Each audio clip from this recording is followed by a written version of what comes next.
Thank you. Thank you. So this is sort of the second half of chapter 14. And there are two main things we'll cover. The first one is around TensorFlow functions, how to implement these. Because it's not just enough to know about them, it's also good enough to, how do I do full screen? Because you should also, in addition to knowing them, you should also know how to use them and how they work. And we're gonna walk through some of that with Keras, especially, because I know that's what myself and Zach use. So these are some of the TensorFlow functions we talked about. So the first one is convol 2D. If you remember, from last week, the convolutional neural network, we talked about convolutional neural network, and the layers, and how convolution is just simply this. If you had an image, okay, perfect. If you had, let's say, an image like this, can everyone see the drawing? Yeah, we can. Yes, and if you wanted to, and then this is your filter. 1, 2, and then this.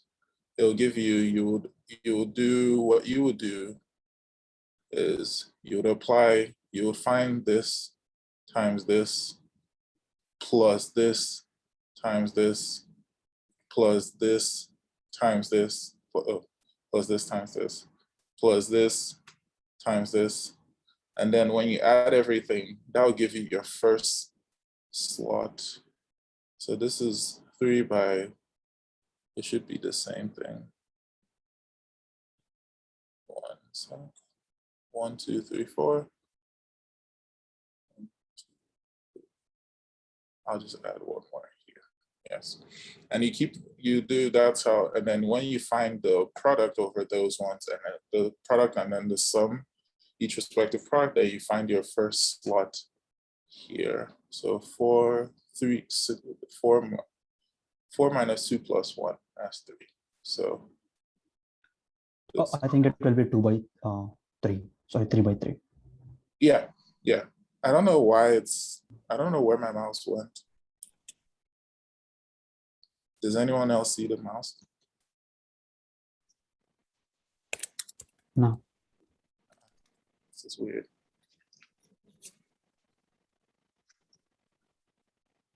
You could try dragging it to the top left corner. No, like I don't know what. Oh, there it is. Oh.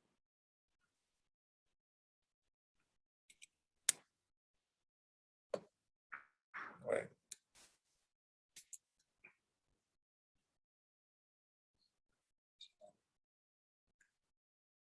I will stop annotating. I just wanted to show.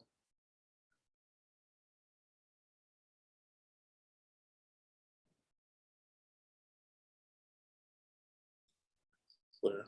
And then we'll keep, I know, okay, let me just continue for now. I don't know why that was happening. And then we'll do, basically we'll end up with a 3 by 3. And this is just a recap because it's been a while. And then, so that will give us this sum here. We can move it, which is by default, we'll just move it 1 to continue and repeat the process for these ones. So the new one will be this, this, this, this, with the same filter, this, and then that will come here. And finally, the last one will be this one. And we'll do the same process, same thing going down, and we'll keep going like that. Yeah. So convolution was very, very helpful. I'm basically just doing a recap. Convolution was very, very helpful because we saw it could help us with a lot of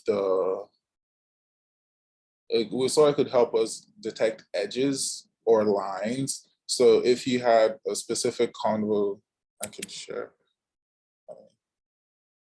Let me stop sharing for a sec. I'll come back. don't know why my presentation is good. Convolution was very, very helpful because we saw that it could help us detect edges if we go back to our last presentation on that. So that was the first one. We also talked about to build a CNN, which is a very common term, the convolutional neural network. To build the network, we also talked about the max pool layer. And max pool would use, it's more intuitive than the, I think it's more intuitive than the convolutional, because you would have this, so supposing we have the same image, 1, 2, 3, so we have 4, 1, 2, 3, and then we have a 4x4 filter. Oh my God. We would find the max pool. So this one, in this case, it was going to do the sum in this one, the biggest one in this one, biggest one in this one, biggest sum in this one, and the biggest sum in this one. I should have used different colors.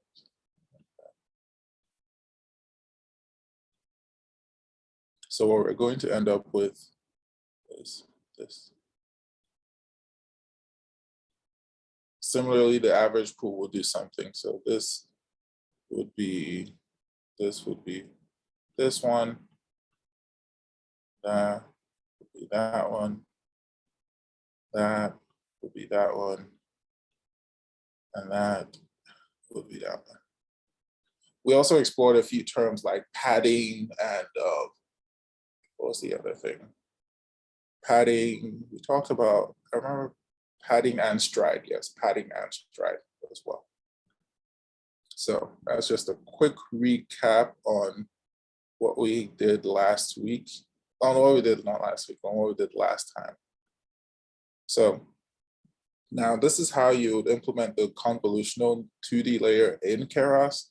I remember when we first started, I wasn't too sure what the entire thing meant, but the intention of this presentation so that you can pretty much understand why you use some of the things we use rather than just copy it from somewhere and hope it works.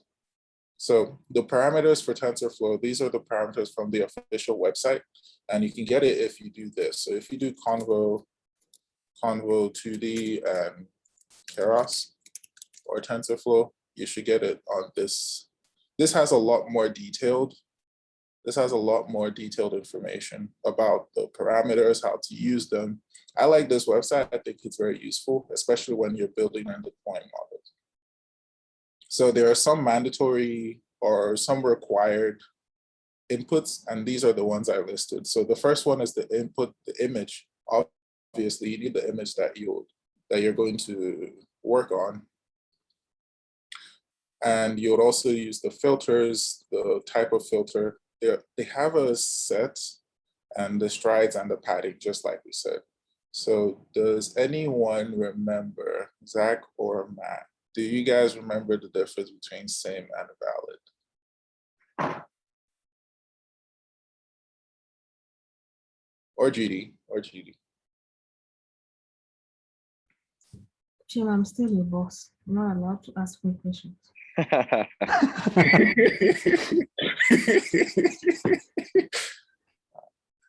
don't remember what valid does, but same doesn't same.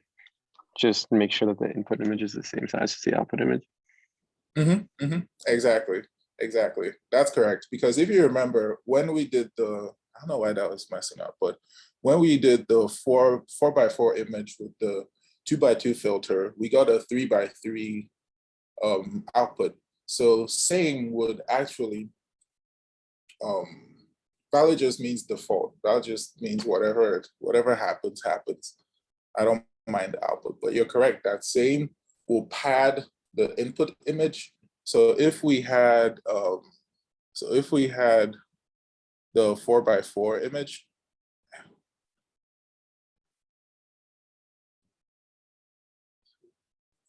and if we had the, sorry for the drawing, 2x2, not draw, and we get the 3x3, 2, 1, 2. We want this to be 4 by 4 as well. We want this to be 4 by 4. So what we can do is we can pad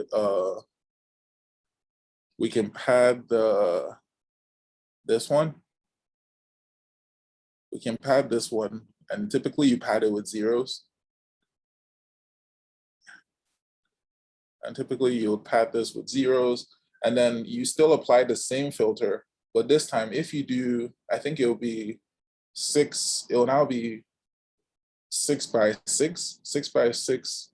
So 6 minus, the formula to get this output is the height or the width minus that plus 1. So although our original input image is 4, if we apply the width padding and we apply everything, we're going to get back our 4. And that is what the same function does. I hope that makes sense.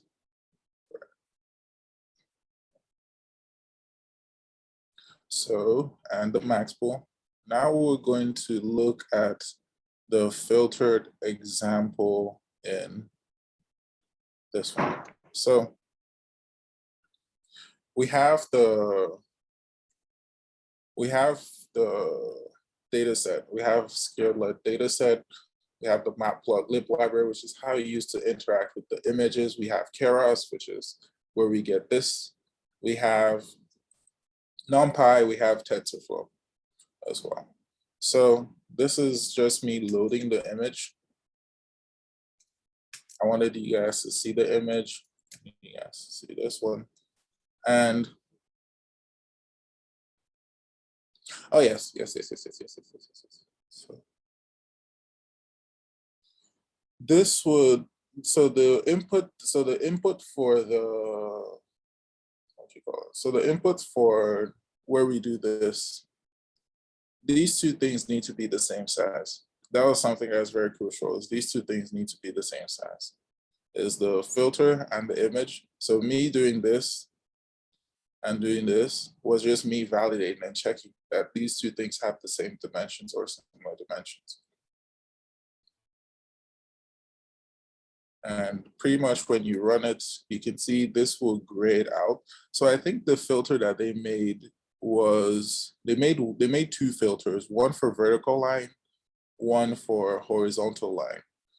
Unfortunately, I was looking for images. I think these were the only two images on this thing, and it's just used to like check to see if your code runs.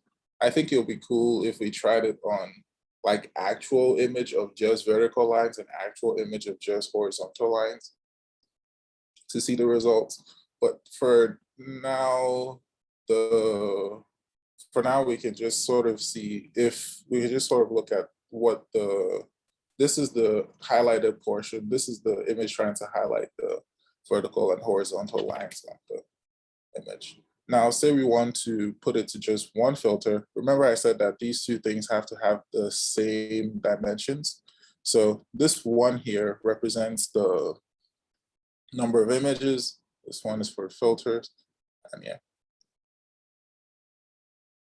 This, okay.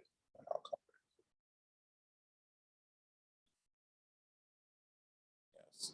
So pretty much now, this is these two things, or a combination of these, plus some other, like we talked about the flattening. Did we talk about flattening? I don't think did we talk about flattening? I think we did last time, but could you remind Yes. us? Yes. So which one, flattening? Okay, I got you for flattening. So normally your images are like this, right?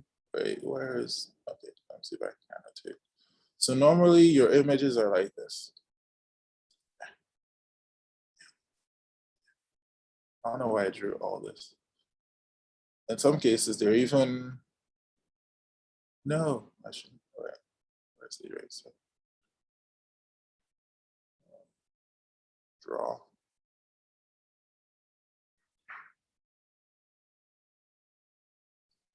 I'm trying to draw the 3 channels of the image.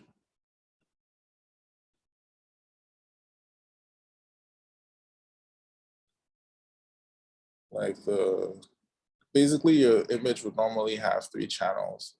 Okay, for now, let's just focus on the grayscale. Let's just focus on grayscaled image. So image with only 1 channel. So sometimes your images would look like this, right?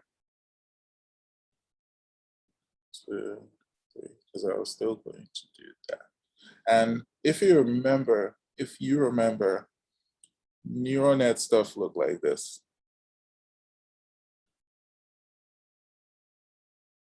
Right? And then this one. And this, and so on. And then they'll do stuff like that.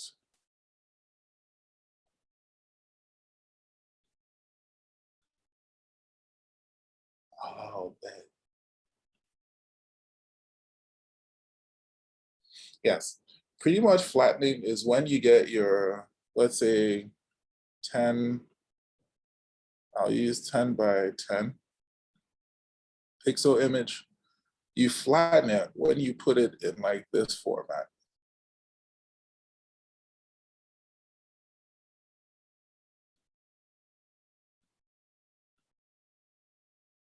So that it will match the, I know the reason why I learned about flattening was because I had an error in it when we first started. So you're gonna do it in a 1 by 100 dimensional array. In a 100 or 100 dimensional array, right? So one thing that you'll notice is they would always start off with, this is a pattern in convolutional neural networks, is that they would typically start off with convo, max pool, use different algorithms, have different combinations of these.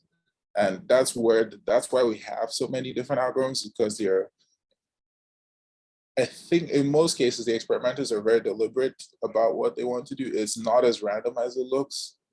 And there's probably a lot of math, logic that goes behind it, but we can sit back and appreciate their work and just use it. But at the end, we still want to understand why. But typically, you shouldn't. What I want you to get from this conversation or this presentation is, if you see convolutional, if you see max pool, you should know what's happening to your image. So these are just some of, they'll all typically alternate between the two, but after the end, when the image is said and done, we get the flattened layer and then the dense net. So actually, I'll go back to my old presentation for 1 minute, because it has the image with that one.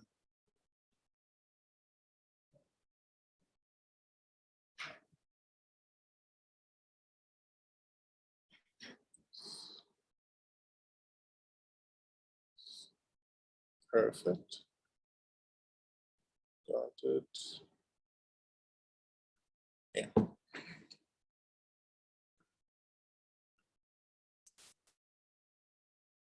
This one. Yes, this one. It will go max pooling, and then it will flatten it, basically stretch it out like this. And then we have the normal fully connected layer. And this, my friends, is what makes convolutional neural network. These images, this was what I wanted to get. Yep, this is the more familiar one. This is just where we apply all the filtering. And let me go back to this one. Now, the book also talks about this, which is a big advice, is to not use pre-trained models. If you can, don't use pre-trained models, because Keras actually, if you remember this, there's a lot of models that they have. I was looking for where you see those models, but they have thousands of models, and even some APIs still rely on those models as well. So don't reinvent the wheel. Exactly. Don't reinvent the wheel. You can use them pretty much. They have been trained. They're faster. I remember myself and Zach, we built one for one of our image classifications. We built a smaller version of ResNet, And we noticed that even on our smaller version of ResNet, it was training the ResNet 50 for Keras was way faster than our smaller one. And I think we believe that was because these were optimized. These were far better optimized for training. Yeah. And this is where actually, yeah, this is where you can see all their models that you can use as well. Now the book, and towards the end, it starts talking about different topics as well. So the first one is localization. Localization is where you use, typically Kaggle challenges have this problem because classifying images is relatively easier. Now they said in the book, and Zach, I don't know your thoughts on this part, to go from classification to localization, like object detection, they said this is what you do. And I thought it wasn't as easy. I thought there was way more than that, right? Hello? I think that I don't. Yeah.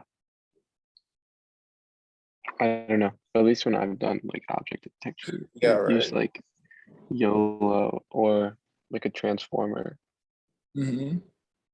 or like UNet, which is like just like a CNN, but you know, it like downsamples the images and then upsamples the images essentially.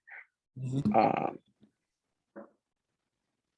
But I guess it could make sense if the output, like you're just like predicting where the bounding box points would be, maybe.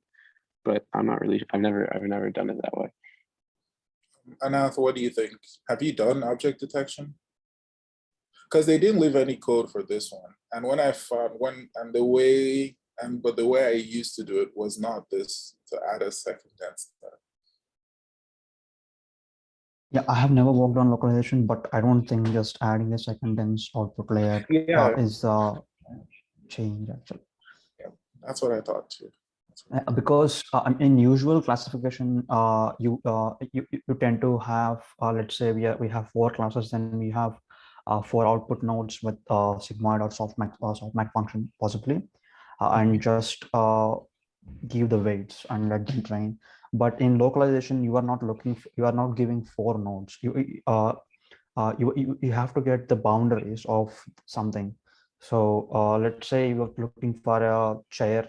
It might not actually fit in like a simple polygonal boundary, right? So I don't think the model actually is same. I mean, the basic understanding is the same, where you have to get activation maps to get the features of the chair and everything. But after flattening, I don't think we just will give some outputs to just train. I see. Thank you. So object defection. This is one of the localizations. So object detection is pretty much just like Anand said, you look for something in the image. So you look for things like in this case, they're looking for specific flowers. So where the way object detection works is that it predicts according to probability with bounding boxes. So each of these bounding boxes has a probability associated with it. And the goal is to reduce the bounding box, because normally what you have is something like this.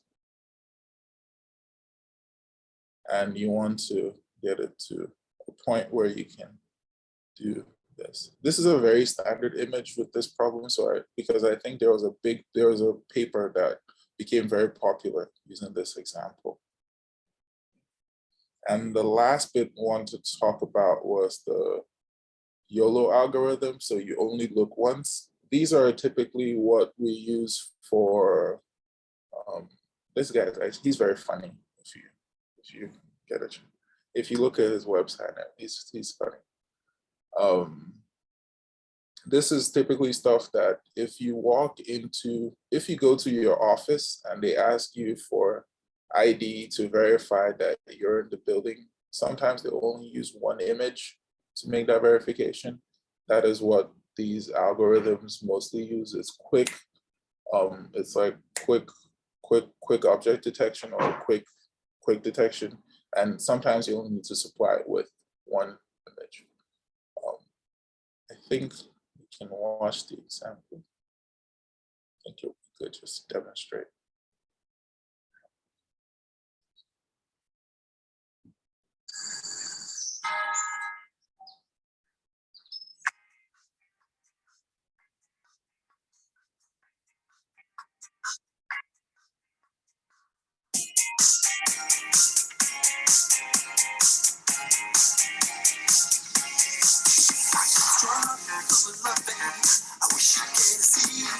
But the incentive behind this was the, yep, exactly. It comes back to darknet. Exactly. That was actually when we first explored the YOLO algorithm. And oh yeah, I was just going to demonstrate, but I think everyone on the call knows how to use the, what do you call it? The Keras. We can still, this is the last bit, was to walk through how you would make this. So there's two ways Keras does this. It was because they were bought by Google and they had a different way of doing their thing. This is a sequential way. There's also another way, which I think I'm more familiar with, which is the functional way. So instead of doing this, you would do something like model is equal to, you'll do like Keras, you'll do this with, now let's start with x is equal to this, and x is equal to that from x. This is typically how something like that would go, and they call this the functional way. But in case you see code that's written that way. And yeah, this was me doing this part. Yes, that was what I had for today. It's short because that was the, because we split it, and this will take the lower, this would take the smaller portion of the talk. Okay. Does anyone have any questions?